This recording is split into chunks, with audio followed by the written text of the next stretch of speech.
Hey guys, it's Brian here. New episodes of the show return on January 7th.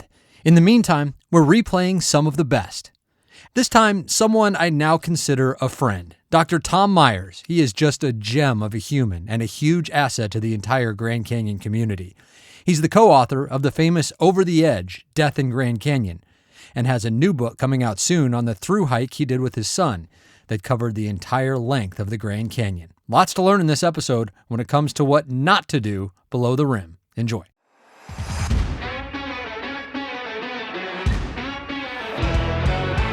Hey there, everybody. My name is Brian Special, and this is the Grand Canyon Hiker Dude Show presented by Bright Angel Outfitters. How not to die in Grand Canyon. Something we should all obviously be striving for, but even for the most prepared of us, the Grand Canyon can sometimes strike in the most brutal and unexpected of ways. Today, an in-depth conversation with the Canyon Doc, Dr. Tom Myers, who is the medical director for Grand Canyon National Park and the co-author of books including the famous Over the Edge, Death in Grand Canyon, which is widely available online and in gift shops around the park. While that title may sound a bit depressing, I can tell you that after reading it, that it is a compelling, brilliantly written page-turner that isn't so much about death as it is about survival and learning through others' misfortunes how to make sure you don't repeat the same mistakes. So I'd call it a survival guide more than anything else, and go as far to say that it should probably be required reading for anyone venturing below the rim. A deep dive into Over the Edge is for another day. This time, we'll get to know Dr. Myers and the project spawned from Over the Edge called How Not to Die in Grand Canyon. Tom Myers' obsession with the Grand Canyon might have never even happened had it not been for some dark times in his childhood. My parents went through a painful divorce, and my mother moved us to northern Arizona to Flagstaff when I was a kid, and the Grand Canyon, being like 80 miles away, it was iconic, cheap, and affordable for a single mom of 9 kids, and that's when I was introduced as a kid at 10 years old. And I'm not going to say it was love at first sight. It was more, being startled and fascinated at first sight. I really didn't get sort of hooked on the canyon until my late teens. I just decided that's the place I wanted to expend free time exploring and hiking. He did that through high school in Flagstaff, but when it came time to figure out how he'd make a living, his mom had the most influence. I adore my mom. She's still alive. She's 91, and she was a single mom of 9 of us and very devout Irish Catholic. And she's like, I have 7 boys. One of you better be a doctor. One of you better be a priest. God dang it. And I'm like, well, I don't want to be a priest. I want a girl someday, so that's out for me. Let Dave or Terry or Jim or John or Joe or Jerry take that job. I'll do the doctor thing. So that's what Tom set out to do. After undergraduate work at Northern Arizona University and medical school at the University of Arizona, Tom figured he'd return home to practice in Flagstaff, and he got close, taking a job just a half-hour west in Williams. But not long after, he got an almost serendipitous call from a place he was fairly familiar with. I get a phone call out of the blue from a doctor at Grand Canyon Clinic. He said, hey, you want to come work at Grand Canyon Clinic? I'm like, whoa, there's a clinic at Grand Canyon? I had no idea. All those years I was hiking, like a decade of dedicated hiking of the trails, I never had any reason to go to Grand Canyon Clinic, so I didn't know a clinic existed. That was in 1990. 34 years later, Dr. Myers is now, undisputedly, the Canyon Doc. I fell in love with that, and I fell in love with a lot of the patients too, because the people who come to Grand Canyon, by and large, even if they're working on the rim, they don't want to be sick or hurt. The tourists that come, they want to enjoy the place. They don't want to be sick or hurt, so they're motivated for their own care.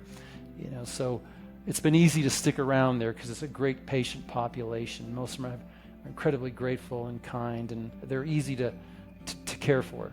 I just love the patients up there. They're a lot of fun. It's still fun after all these years. The young doctor and his wife, Becky, would soon start a family. Daughters Brittany and Alexandra came first, and then a boy, Weston, who would go on to hike the canyon's entire length, some 600 miles, alongside his dad. When Wes got old enough, 13, I said, hey, you want to come walk the length with me? And he's like, okay. And so we would have to fit it in while he did schooling. So we did it over 17 segments over 6.5 years. And we had some of our own adventures. We had adventures for sure, and then some misadventures, some close calls. And but it was fun. You know, it was actually one of the highlights of my whole life, you know, spending it down there with him. Today, it's Wes, now 28, who's obsessed, and dragging his old man along on off-trail canyon adventures. I get to see places that are really remote and, you know, the most spectacular natural features I've ever seen in a wild place. I've seen in Grand Canyon some really remote areas, and I would have never saw them. I had my son that inspired me to do some things that are a little more hanging it out there.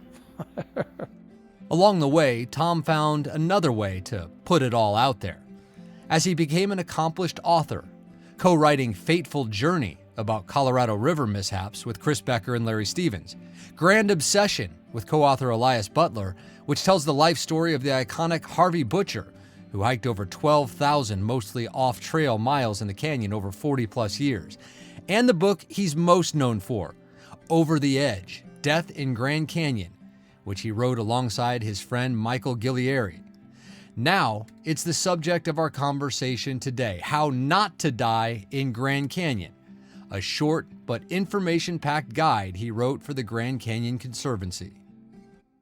The idea came from the book, Over the Edge, Death in Grand Canyon, and also a big part of it was from being a physician at the canyon. One thing I've learned over the years is that most people, by the time they get to Grand Canyon for their hike or their river trip, they're so focused on what they want to do, their goal to hike to Phantom or rim to rim, or or elsewhere, or get downriver, that they're not going to pay attention to signs that warn about natural hazards. They're certainly not going to read. They don't have time to read like Over the Edge. And so the blow-by signage that warns about heat illness and things as they're heading down South Kaibab or Bright Angel, and I thought it would be nice to have something, a quick summary that somebody could get, maybe even days or a few weeks before they went to the Grand Canyon, and they could look at what the natural hazards are, what can be done to mitigate the hazards or to avoid them entirely, and then some quick strategies about treating some of the common problems down there. So I thought it would be a good way to just make it readily available and not be maybe as intimidating as a big fat book like Over the Edge, Death in Grand Canyon, which I think a lot of people go, that's morbid, I don't want to read it. The other motivation was I do a lot of teaching for preventive search and rescue with the Park Service program, the PSAR program. I don't know if you're aware of that, but I approached Grand Canyon Conservancy, which is a great organization, about a collaboration on this project. And I said I would come up with this pamphlet and then donate my time and any proceeds that you would pay me to go to the preventive search and rescue. So my goal is just to save lives and misery for people who come to visit Grand Canyon. They have a great experience and they live to tell about it. They walk away in one piece and happy. So if people do buy it, they could look at it quick, and I thought they could just throw it in their pack even and take it with them. I was going to ask you, because it's basically like a pamphlet, and it lists all the some common causes, common issues that people can run into. But there are also a lot of how to apply a tourniquet, or how to do CPR, what to do if there are bone breaks or anything like that. So I was going to ask you, is this something that you made so that it could slide into someone's pack, and in a worst case, high stress situation, they could pull out and reference if they have to, like when it comes to if you run into somebody, say, that needs CPR, and this actually shows you the steps to take. Yeah, exactly. I wanted to dumb it down, don't make it intimidating, make it quick and easy, like CPR. Hey, on somebody's unresponsive, call 911. They're not responding, push hard, push fast, do chest compressions. You don't even have to do rescue breathing. That's simple. I wanted it just, yes, you can have it. And I wanted people to put in their pack, or at least maybe somebody, the group leader, We have it, even if they take it with them and they start looking at the hazards when they're down there, say day one, it's like, all right, maybe we can go down this list and hopefully make sure that none of this happens to us, that try to avoid or do things to keep from getting heat illness, that we could do it even en route or during the trip. That was my goal, because Over the Edge, the book is so big and fat, right? You're not going to bring that. Maybe on a river trip, but you're not going to have time to read it and get the lessons from there. Then this one, the lessons are really right at your fingertips, in my opinion. Yeah. I think this is something that everyone should throw into their pack, and it should be almost required to take down, because. Thank you.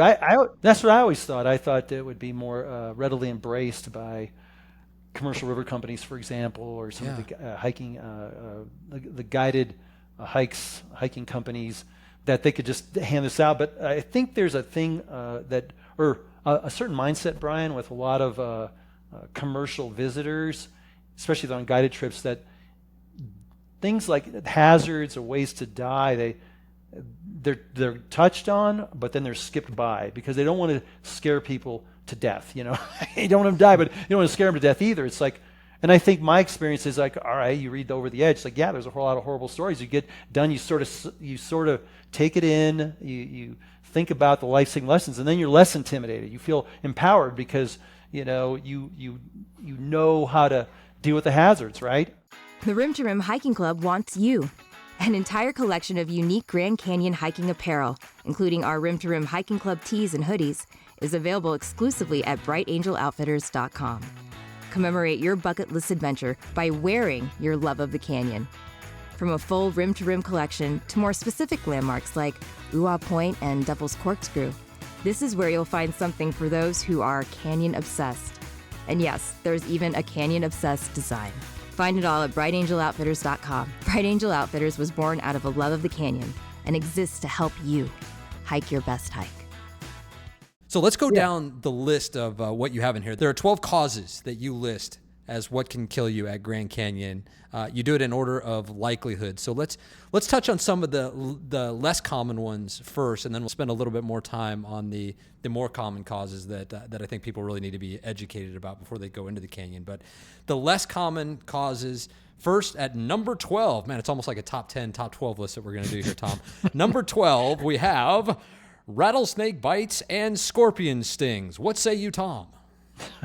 Well, I will tell you that rattlesnakes and scorpions, they don't want to waste their venom on something that they can't kill and eat, so they don't want to waste it on you. The vast majority of rattlesnake bites happen on the hand because people are moving them. Scorpion stings, for an average size healthy adult, you're going to be fine. They're not something that's going to kill you, so don't fret about them. People fret way more about the rattlesnakes and scorps than they do heat, for example, and they shouldn't. Just leave them be, and they'll leave you alone generally. Yeah, and as far as I know, 0 known deaths in canyon history, as far as we know, from rattlesnake bites or scorpion stings. That's true. If you could read the ancient petroglyphs or pictographs from the earliest inhabitants of Grand Canyon, maybe there was an infant. I probably was. That might have died from a scorpion sting or rattlesnake bites. But you can't tell that from the glyphs. But the one rattlesnake story that's kind of funny was in 1934. We found this in an old newspaper article. A prospector had a rattlesnake lunge at him. It didn't actually bite him, but he was so scared he reportedly keeled over backwards and died from a heart attack. So indirectly he died from a rattlesnake, but not from a rattlesnake bite. But if you get bit by a rattlesnake, don't wait to see if it's a dry bite. Just get out and get yourself access to antivenom if you can. That's what I would do. Times tissue. You don't want to mess around with it. You got bit, just get out and be ready to get that, because that venom is nasty stuff and it will destroy tissue and it could kill you. Okay. Number 11, sacred datura poisoning. Now, I have no idea what that is. Can you explain that? Sacred datura poisoning. Yeah, so the datura plant, it's this big trumpet-like flower. It's has these seeds in there they're neurotoxic. They have a seed pod that hangs off one of the vines, and then there are these little seeds that, again, they're neurotoxic. And if you ingest them, and it can cause hallucinations. It can cause problems with your heart and stuff. So with datura, you can appreciate. It's like appreciate it from afar. They're really beautiful. They flower They have these beautiful trumpet-like flowers. You can, stare at them and kind of appreciate, their great appearance, but don't handle them. Don't even rub your eyes if you touch them, because even that can cause eye dilation because of the neurotoxin in there. And it could theoretically kill you, and it has, but just leave the plant alone and you'll be fine. Okay, number 10, hantavirus. So hantavirus, hantavirus. We have a pretty big deer mouse population up there, and in the early 90s there was a big scare about this new virus that they discovered was related to the excreta of the deer mouse. And that year, 1993, there was a big explosion of, we had a big bumper crop of pinion nuts, and the deer mice went nuts. And it was all in the four corners that there was this strange respiratory infection that was lethal, at least 50% fatal, causing severe pulmonary edema, fluid in the lungs, and respiratory failure. And it was related to this hantavirus, a pulmonary form of a hantavirus. It's in deer mice. So basically in Grand Canyon, you try to avoid middens where their mice live, a mouse midden, like under rocks, overhangs, old cabins, things like that. If you kick up the dust, and if there's excreta in there and you inhale it, you can get this virus, and it could kill you. So that's the biggest thing to try to avoid. That one is just don't mess with mice middens. And if a mouse runs over your head and pees in your face, well, you probably ought to get out and just make sure you have access to health care if you got exposed to hantavirus. Okay, number 9, we have water intoxication, otherwise known as hyponatremia. I don't want to get into that right now because I know how important that is to talk about, and we'll do that when we get into one of the more common causes up there. Number 8, this one's interesting, falling rocks and tree limbs, because, I don't know, you might think that this would be higher on the list. They happen quite often. I saw somebody at Grand Canyon Clinic who was hit by a rock. To be killed by one or a tree limb is pretty rare, even though people do get hit by smaller rocks. A lethal-sized one, fortunately it is rare. And it's sort of just smacks of an angry God that if you're in the wrong spot at the right time, that it hits you. It is what it is. The big thing about tree limbs is if you're under a big cottonwood, say, some side canyon or Grand Canyon, even at Phantom, and you see they try to limb those ones. So if you're more remote where they're not limbing them and you're under a big dead tree branch, it's like that's probably not the best place to set your camp up, especially if it's windy and stuff. So you can avoid those. Rock falls, if it's rainy and stuff, and and you're in an area that's maybe really loose and you already hear it coming down, it's probably better to just find shelter underneath a ledge until maybe it passes, because that would set you up for possibly getting hit by a rock. But those are very, very hard to, unpredictable, and and they happen, just so randomly. It's like very little you can do about it other than what I just said. Well, in your Over the Edge: Death in the Grand Canyon book, which is just magnificent, I do remember the story of a poor lady who was, I think, on Bright Angel, and she got hit by like a boulder directly in the head because a bunch of kids on the rim were doing things they shouldn't have done. Correct?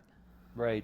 That's another thing. Whether it's other hikers above you, if you are hiking and say you're off trail, or even if you're in switchbacks, and you always make sure that you're reasonably close. You would call out rock if you do knock one loose, and to the people who are below you, that's really important. Getting hit by rocks from deer, a bighorn or a deer disrupting the rock.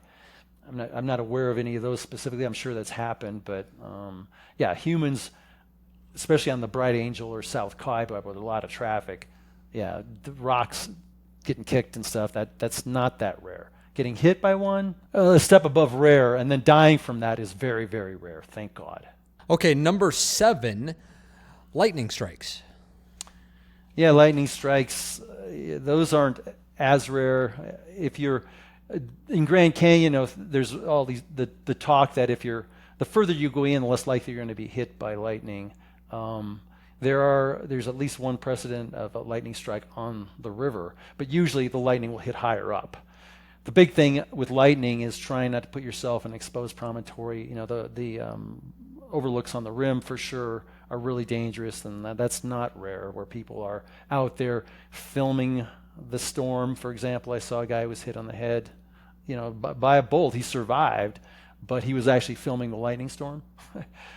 So, trying not to put yourself that bluntly into harm's way is, easily done. And so if you're caught in a storm, and it's lightning around, yeah, for sure, you want to just try to get yourself, not make yourself a target. If you're out on the plateau, like say the Tonto Plateau, like you're on this, plateau point, you want to make yourself low. You want to get crouched down on the balls of your feet. You just don't want to be the tallest thing in the area and possibly get struck. And don't go under trees, right? Don't go under trees, especially the tall ones, and don't place yourself next to like metal railings and big pockets or bodies of water, things like that. Anything that'll attract that lightning. Okay, so that's numbers 12 through 7. Rattlesnake bites, scorpion stings, sacred datura poisoning, hantavirus, water intoxication, falling rocks, tree limbs, lightning strikes. Now we move into what you call the more common causes of what can kill you at Grand Canyon. Number 6, cold exposure. The big thing with cold exposure is you can avoid that, right? If you did, depending on the time of year you go, and if there's a big cold wave, you could just, I don't know, I'm going to abort my hike this weekend and go when it's a little bit warmer. But if I choose to go, bring the appropriate gear and fire starting equipment, you have that. And the people who have died usually were caught unprepared, in a blizzard. A big cold front came through, and unfortunately now they're stuck and they're fighting for their lives, and they have very little to keep themselves warm. So that one's easily prevented by, again, using good judgment about when you go, and make sure you have adequate clothing and gear for that whatever temperature it's going to drop to. Bright Angel Outfitters is more than a brand. It's a mission. To help you have the best possible experience at the magnificent Grand Canyon.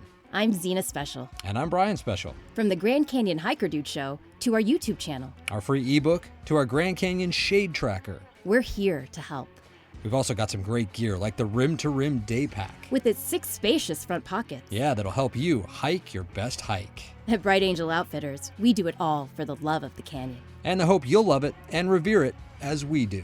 Thank you for being part of the Bright Angel Outfitters community.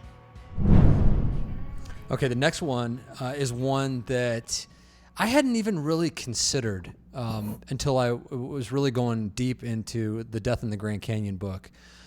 And that is flash floods. And what was so fascinating about that, again, the way you guys write these stories is just, it's just so compelling, and it just draws you in. And when it comes to flash floods, I wasn't really, I guess, aware of how quickly they can happen is one part of it. But the second part of it is how, when you're in the canyon, they can happen in places where the storms are miles and miles away, and you might be in a spot that, it doesn't look like there's anything going on, and next thing you know, you could have a flash flood on top of you. So flash floods, number 5 here. I think the flash floods, fortunately with flash floods in Grand Canyon, there are a lot of happy endings, where people did survive. There's a lot of warning signs about the flood coming, but it's part of the grand deception. If you're in a narrow slot, and Grand Canyon is so big that you have this little slit of sky that you see above you, and it's fluffy white clouds or no clouds, it's blue sky, and just miles away, way up canyon, like say, for example, on the North Rim, there's a huge storm cell, a monster downpour over a large drainage area that all funnels into that slot that you're down in. You won't see that. And so that's the problem. It's the monsoon gamble. Monsoon season is the worst. I call it that. That if you choose to go in a slot, especially in the monsoon season, where most of these storms happen mid-afternoon, it's like be prepared to know that this could be the case, and you do have some warning signs that might help you survive one. The most lethal flash floods, the big giant ones in Grand Canyon, usually take an hour or two to make it all the way down where they're maybe a tidal wave, just a huge lethal wave, and they come with a change in sort of the subtle change in the air around you. You might feel a draft come down the canyon. You might see even animals running down canyon. You might hear or sense a shift in the wind, and then you'll have this roar that will precede the flood. The big ones, it might be even a minute or two. You'll hear this rumble coming. And you get that, you need to get out of there as fast as possible. So if you're down on a slot and you think, and you choose to go in during a time where there is a chance for a storm, you have to look for escape routes, exit plan. Could I run through this in a sprint? Most people get out, sprint a flash flood, an open field sprint. The problem, if it's boulder choked drainage, you're not. So you got to figure a way to get up and out away from it. If it's slick wall slot, you're not. So you shouldn't be in there at all. Thanks for making the Grand Canyon Hiker Dude Show the #1 Grand Canyon-related podcast in the world. We'll be back in January with a new season of tips, tricks, and most importantly, your stories about what it takes to have a successful hike in one of the most spectacular places in the world. In the meantime, the conversation never stops in our Grand Canyon Hiker Dude Facebook group, a vibrant community of canyon crazies out to help you have your best possible experience in the canyon. It's the only place you'll have daily access to Brian and just about every guest you've ever heard on the show, and they're all here to help. It's totally free, so join today and enter the world of the Canyon Obsessed. Don't go in a narrow slot, during monsoon season. That's the easiest way to do it. If you do choose to go in, then go. If you go in the morning before the afternoon monsoon, you have a better chance of not getting caught in one. But they can happen any time of the day. Yeah, and monsoon season in the canyon, just so everyone knows, is typically early July all the way through August, when you can get those late afternoon. Yeah, even September thunderstorms. Into September too. Something to keep an eye on. Okay, number 4. Now we move into the more hiking related common causes. Number 4, simple one: heart attack. Yeah. I always tell people, it's like, look, that's great if you want to, go on a road trip or hike Grand Canyon. It's like, but if you have risk factors for heart disease, we can talk about it, but you don't want the Bright Angel Trail or Crystal Rapid or Lava Falls, if you fall into the river. You don't want that to be your stress test to find out, I have underlying heart disease, And if you live to survive, like say you have a heart attack, you don't want to have heart damage. A lot of people who end up dying down there, many people have undiagnosed heart disease, but they have the risk factors. There's warning signs that people should pay attention to that put them at higher risk for a heart attack. And I say, well, if you have these risk factors, get a stress test. Get checked out by a cardiologist before you do the hike or go on the river. And those would be like somebody who's a smoker, who has diabetes or high cholesterol or a family history of premature heart disease, hypertension. You want to get checked out and know your heart is good under stress. And that way, if you have to swim a turbulent rapid, it's like, all right, I can do this, or I'm going to be really pushing it cardio-wise on my hike out, and my heart rate's going to be way up.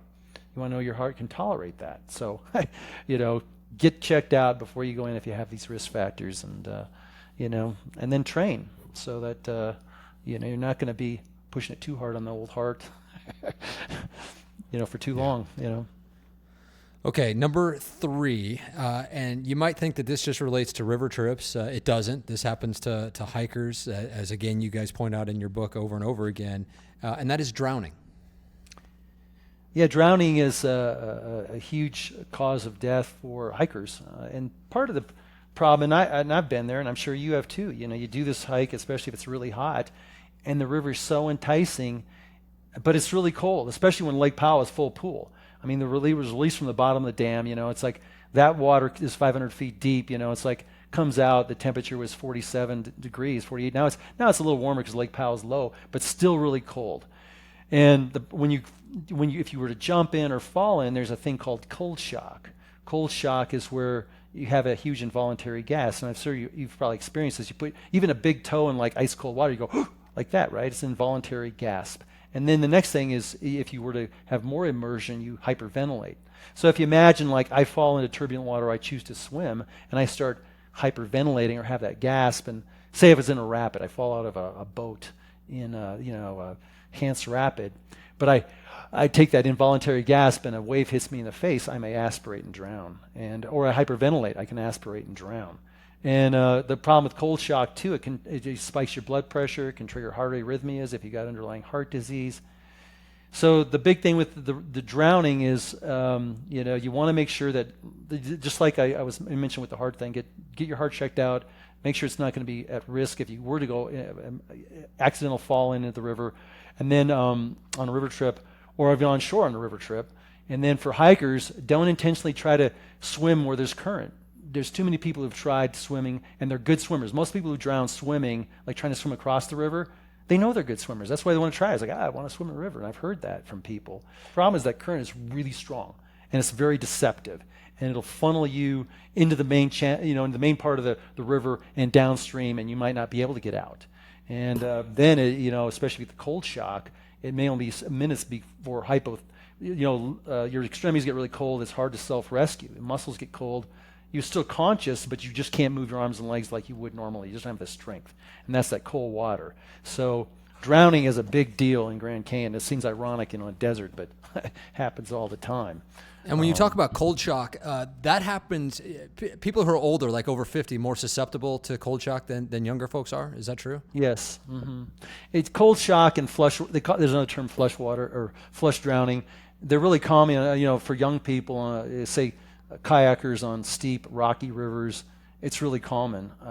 Grand Canyon is not, it's not a really steep river. They call it pool drop. But Grand Canyon, fortunately, most people can be hauled out before they would have that. If they got a good personal flotation device, a good life jacket, they can be hauled out long before they ever have, a true drowning from like hypothermia. Cold shock, we can hold our breath, right? Even if that involuntary gasp I mentioned is like you fall in, you're gonna, right, and hold your breath, but you can only hold your breath about 1/3 of normal in cold water, So, try not to get yourself in a position where you need to self-rescue, or you're really struggling to get air in the Colorado is the main goal. And so that would be, don't swim in anything don't go in waist deep without a life jacket where there's current. I wouldn't. I'd only swim in the calmest of eddies, and I've done that. I'm not going to be a hypocrite here, but it's just very calm, almost non-existent odds of me going out there, because I'm very careful about that. And then if I do go in the river, I got a life jacket on, and it's well-fitting. It's not going to pull over my head. Like if I'm on a river trip, I'm going to make sure that thing fits well. It's fastened, before we go into lava falls. I think you guys said in the book, Tom, that from the Phantom Ranch area all the way down to Pipe Creek, which is where you get your first crack at the river when you come down Bright Angel Trail, that is the deadliest stretch of the entire Grand Canyon. Is that true? For the river, it is. Unfortunately, Pipe Creek being the worst, people come down, and that's a place where river trips exchange and stuff. And we had a tragic death there just a couple of years ago, where they actually had a heat incident, a hyponatremia thing. But gal was sitting on a rock. It was blazing hot, and she didn't have her life jacket on. She was part of this commercial river trip, joining the trip, and I believe her cup fell in, and she tried to reach for it, fell in, and got swept into Pipe Creek Rapid. But many hikers have gone down at Pipe Creek, and they're so hot, and they just want to cool off, and they get in, and they're swimming around, and they get funneled into that current. Before they know it, they're in the rocks, and then going out into the main current, and then drown. So between boat, beach, intentional swimming there, and intentional swimming at Pipe Creek, that's a dangerous stretch. Okay, number 2. As we move down the list, we get to number 2, and that is, unsurprisingly, traumatic falls. With traumatic falls, most of those are people placing themselves in harm's way, doing exposed climb, scrambling above their skill level, not having protective equipment if they are doing, say, down climbing cliffs and things like that. So it's really, really common. All I can say with that is just for people who are hiking, or they're going on side hikes, for backpackers hiking in, or people who are hiking in from river trips, just stay on a designated trail if it's there. Don't wander off. Don't scramble on things that you're above your skill level. Don't do exposed climbing if you can help it. Things like the hiking poles, or even for icy conditions, crampons can help with your balance and stuff, so you won't fall and maybe hit your head, or fall a distance and die from major trauma. So just use good common sense and don't put yourself in harm's way as much as possible. And fairly uncommon that you run into issues with people having falls on the corridor trails, on North Kaibab, South Kaibab, or Bright Angel. There's a lot of fear out there in the newbie community, let's say, where people, they think it's the Grand Canyon, they think it's extremely dangerous, there are fall-offs everywhere. And yes, on North Kaibab, Eye of the Needle below Redwall Bridge, it's the famous iconic stretch where you're walking right alongside a 500-foot drop-off for a long ways. There are spots on South Kaibab, especially where there are big drop-offs. But as long as you stay on the trail, at least what I always say, Tom, if you stay on the trail, you're going to be just fine. It's just a place to use common sense. Yes, especially when it comes to lethal falls. Now, you can have a ground level fall, like you trip, you're not paying attention, you trip on a water bar, or maybe your balance isn't good, maybe you should add poles. These falls happen all the time. They're ground level, you face plant, you break a wrist, you smack your knee, you lacerate. Those are common. A lethal fall, yes, if you stay on the trail, those trails are nice and wide. They're like an eroded sidewalk. You can stay to the inside. I mean, you don't have to go out, hang it out at the edge, so they're designed to prevent a lethal fall, a major drop fall. So just what you said. Just stay on the trail and you'll be fine. You should be fine. Okay, as for regards to some major serious fall. Common sense. Okay, number one, and this one is so important as we head into the warmer months. We're recording this in May of 2024. May 15th, North Rim opens, Rim to Rim season begins. It's always kind of a bummer to me that Rim to Rim season essentially runs from May 15th to October 15th because that's the only time that the North Rim is open. And I can make the argument that the entire Rim to Rim season is too hot. You can run into heat issues. And sure enough, the most common cause, the number one thing that can kill you at Grand Canyon is heat illness, heat-related issues. Yes. Obviously the easiest way to avoid dying of like heat stroke or heat exposure is just don't hike when it's hot. It's easier said than done, and most people it's part of the grand deception. They're blindsided by it because summer months it's still relatively cool on the rim, and they don't know that there could be a 60-degree differential going from say it was 55 degrees as a low on the rim, and it's going to be 115, down at the bottom of Phantom the same day, and you can get there walking, and so they're blindsided by that. And I tell you, for every person who's died from the heat, we've had hundreds of near misses. There's so many people that just barely lucked out that they were able to survive that.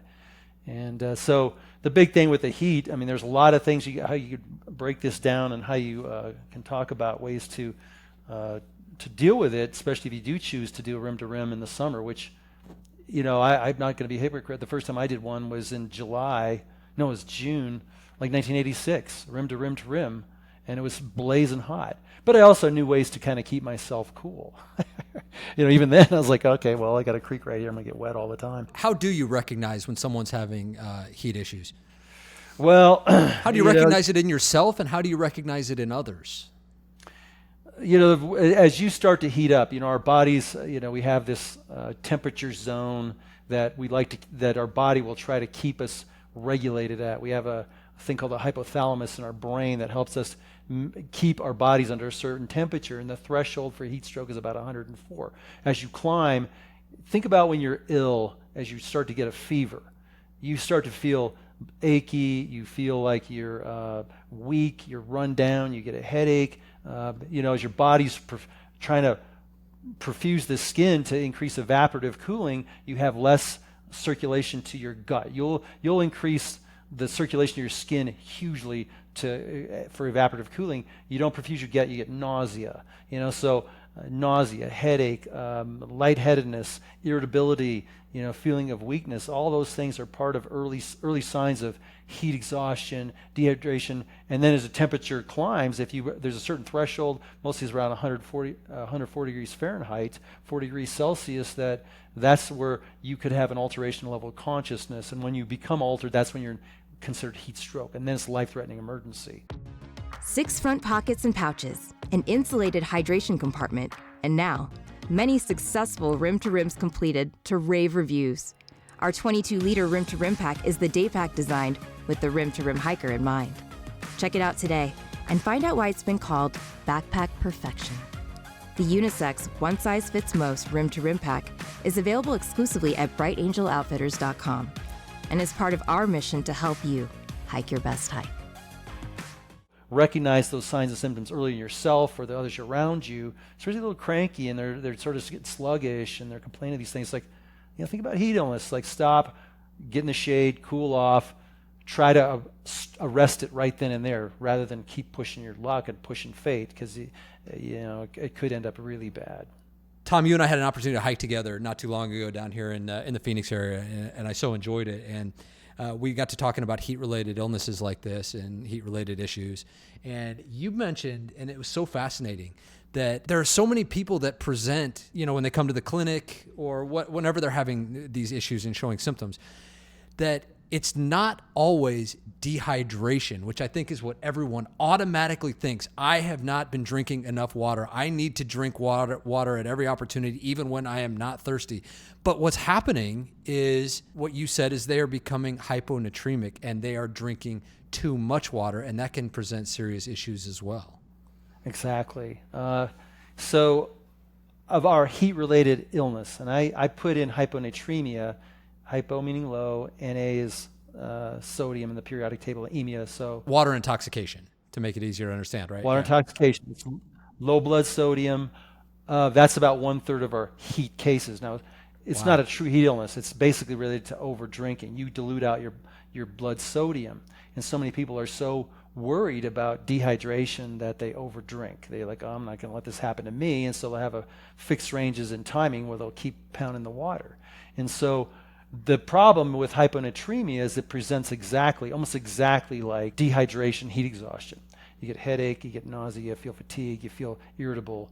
The only difference is usually you're peeing a lot and you're not thirsty, whereas if you're dehydrated, you're peeing less and you're not thirsty, and you're thirsty.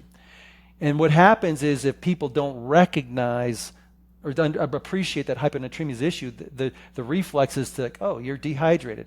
Here, drink more water. You're going to feel better. It's like, well, I've been drinking a lot and I'm peeing. It's like, well, you're having these symptoms like you're probably dehydrated. So they drink more and more and more, and it can get worse and worse. It's a vicious spiral down, and some people get so bad that they get water intoxication, which is where there's so much water in their system, their brain will swell and they'll act confused or altered, like they're intoxicated. And they could actually die from this condition, from brain swelling, brain herniation. And right now, we have even though hyponatremia is about 1/3 of our heat-related cases or hikers who are feeling bad, it's one of their cases, it's about 10 times more likely that somebody's going to be hospitalized overnight from severe hyponatremia than heat stroke or heat exhaustion.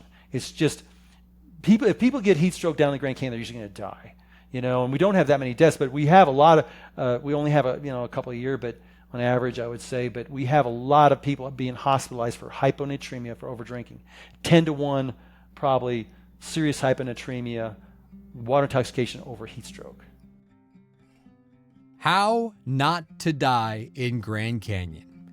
You can find it on the Grand Canyon Conservancy website. We'll link to it in the show notes.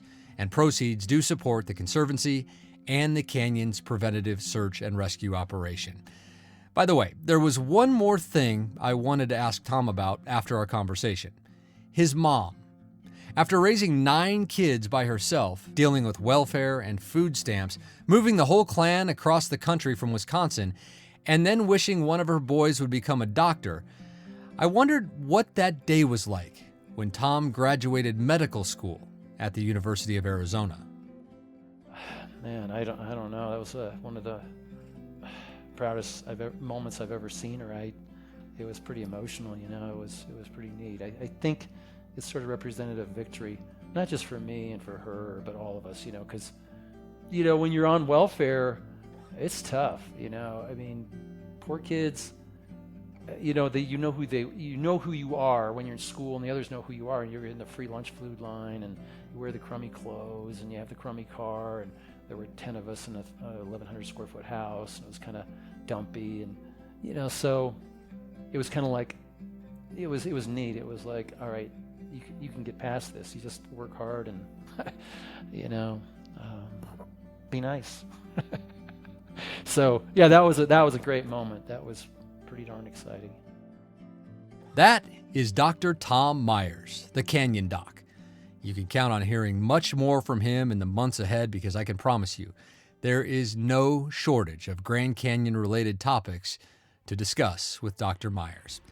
Well, folks, if you're finding value in this show, we would so appreciate a review on whatever platform you're listening on. They help to get the show to new listeners, and, well, to be honest, they fire us up as well. We see them all, so thank you in advance for taking the time to do that.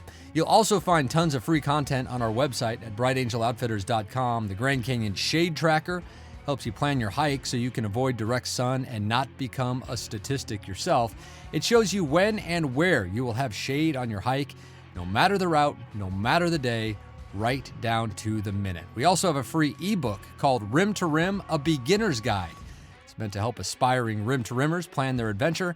It's packed with useful information, and of course, our all-new Rim to Rim pack is now shipping in limited quantities. The front pockets, they are everything. It really has the feel of a running vest, but with the capacity of a full-size day pack. So if you're in the market for a pack, we would appreciate you giving it a look. The Rim to Rim pack, our pride and joy at brightangeloutfitters.com. All right, that's it for now. My name is Brian Special, encouraging you, as always, to go hike the canyon. Take that first step. Embrace the journey. And when you get there, whether it's for time goals or taking your time, just hike your own hike. Every step is magic, even the painful ones. And remember from time to time to stop and take it all in. They don't call it one of the 7 natural wonders of the world for nothing. We'll see you next time on the Grand Canyon Hiker Dude Show, presented by Bright Angel Outfitters.